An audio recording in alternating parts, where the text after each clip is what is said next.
Well, and listen, if I don't say the name right, but EqiFi, EQFi, I don't know, but that's what this is, okay? And what it means is that it's a DeFi project powered by a regulated and fully licensed bank and it's called EQIBank, right? And this factors that it really sets it apart from the rest of the things because, I know we talk about centralized and decentralized. Well, this seems like a happy medium, right? Like Richie's talks about a lot, everybody. We do not know how this whole place is going to look like. There are going to be some people who want to be still centralized, where they can call customer service, or they don't want to have to know all of their passwords and private keys, and they would be happy to pay some of those fees that we get instead, right? So that's a trade-off, everybody. So you're going to see there are going to be all kinds of ways, and this one to me seems like a hybrid. So they're regulated and they have a fully licensed bank, right? So it seems like an in-betweener one here for me. It's a decentralized protocol for pooled lending, borrowing, and investing for ERC20 tokens today. And they have announced that they're with another one called Shisha. And that's just another way where you can kind of integrate with their application, okay? The first comprehensive DeFi solution for investors. It's to easily access a variety of projects while solving issues surrounding locked cryptocurrency assets, right? We've heard that, huh? With a shared goal of democratizing financial products. That's kind of the goal. And you hear that a lot with all of us. We are trying to kind of unlock all this for the regular everyday person. And that's what this one's about, but it's more about surrounding the locked crypto assets, right? And this one now, it doesn't get into as complicated as we do with our NFTs, right? That's not what this one is. There will be something that comes around that does that. I think Aave and them are working on stuff like that. I know probably that's another thing that bees.social will probably be working on, stuff like that. But anytime you start having those type of assets, somebody will build against that, and they will want to service the people that have these things. Happens all the time. But now, listen, I'm not going to get too complicated, but look, this just gives you a little schematic of what this looks like, and I'll blow it up. Tim, you want me to make it bigger? Yeah. Hopefully, the schematic's bigger. So, kind of crazy. This would be a borrower over here, okay? And first he would have to deposit his collateral in this pool, right? And again, this is just this is not how exactly the NFTs or those super hives will work, but I wanted to give everybody a good idea what this might look like, right? Because that's what happens. You would, over here is actually them putting in Ethereum. All they deal with is crypto assets, and that's you're talking about Ethereum, Uniswap. So all you do is hook up your wallet to this application here, and you're going to put deposit, not like they're going to keep it, but they're going to put it in here, and they'll kind of go over what they're going to give you as against the loan for those assets. They won't leave your wallet. They're in there as a collateral pool. And did you have a question, Tim? I thought you kind of. No? Well, I was thinking about what was allowed to be put in that pool. What kind of coin? Just ERC20 tokens. So again, it's not like our NFTs that we're going to be doing with super hives. It's just Ethereum, Uniswap, all of those ERC20 tokens that we're all used to. Right? Anything that we have on bees.social app. bees.social, on Uniswap, on Balancer. Yeah, anything on that. Yep. Right. Yep. Cool. So they would go into collateral, and that's just look at the let me see if it gets bigger, because now that I'm in this thing here. So you could kind of just look, it converts it, and then it computes the loan value, and just so you know how some of these are working already, everybody. If you had $100,000 of Ethereum, they're not going to give you the whole $100,000. They're going to give you 50, right? They'll give you 25, maybe even less, maybe even 10,000. But the point is that you never it's never leaving your wallet.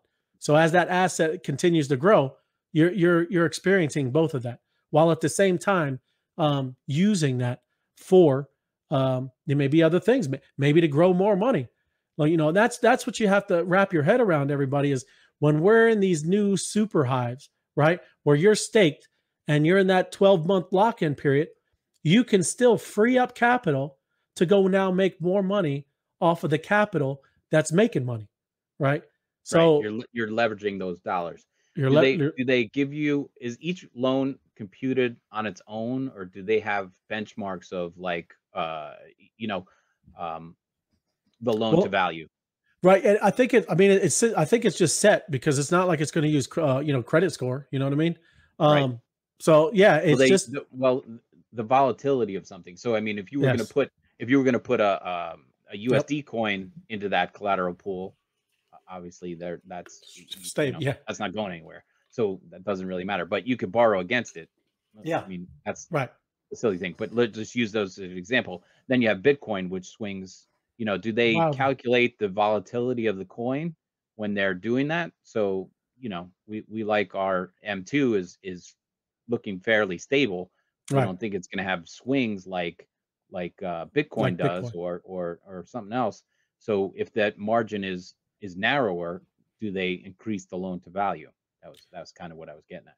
It is, and I would do some more deeper research into them. I mean, I would think that would make sense, you know, but I don't know exactly that. I mean, you know, that's how any of the terms will be. You know, they'll set it out up front, and yeah, as you go through, yeah, you know, so.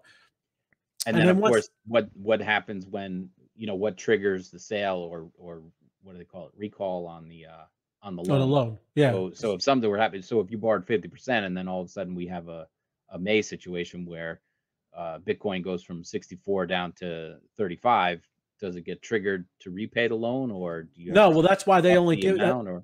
That's why they'll only give you like probably half of. I mean, tops would probably be half. You know what I mean, of the value. So yeah, I think that's, you know, that's kind of the reason why they kind of pull back on even what you're going to be able to pull out, and other ones that are more established that you kind of know about, Aave, Compound. You know, you can definitely look at. They all have different you know, metrics and things that they look at. But I just wanted to give you a little roadmap of what it looks like. You know. Yeah. So and then it's a very cool project. Yeah, it is, and that's kind of why I bring it up, because we've had people ask, well, who's going to be doing that? Well, promise you, as this goes, you know, people will build against it. People will make things against it, because again, you know, what's amazing is this is what DeFi is all about. I mean, this is servicing individuals, right? And this is just a company or a project that built out against it to do that, you know, to do all of these things that we've been talking about in DeFi. So that's why it is pretty exciting, everybody, about, you know, where we're at. You are at the ground floor of what's going on. Now, this I'm not going to get into. I mean, they got, as you start looking in here, you look, they got variable rate products. There's some you know, some heavy stuff here, right? So, you know, this is talking about a smart contract, right? And I mean, those are things that's exactly some of those things that we're talking about, right? Because I don't know how ours are going to work with the super hives, but again, just letting you look through these and see what would, you know, what these could possibly look like.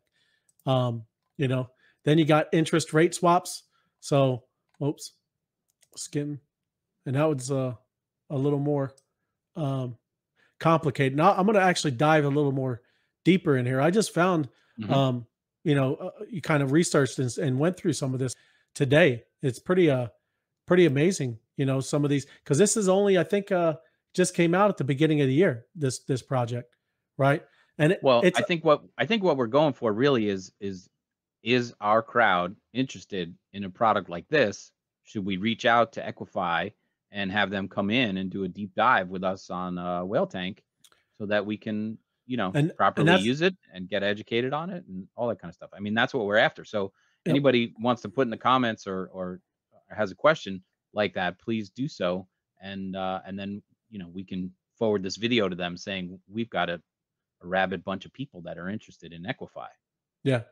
And that is the point, everybody, with our Swarm community. A lot of the stuff I'm just bringing to you so you guys give us feedback. You know, this is all about, like Tim already said at the beginning, the Whale Tank is y'all, is us. So as we bring these things to you, say, yeah, that would be great to have them. you know, come sit down and have a little talk about everything that they got going on, because this directly affects what we're all doing, right? So, like I said, I just wanted to bring that to you. Just take a look, you know, so you have more questions about it, see what they're all about, and you know, send us over some stuff. Like Tim said, any questions is helpful, because we know what you're interested in.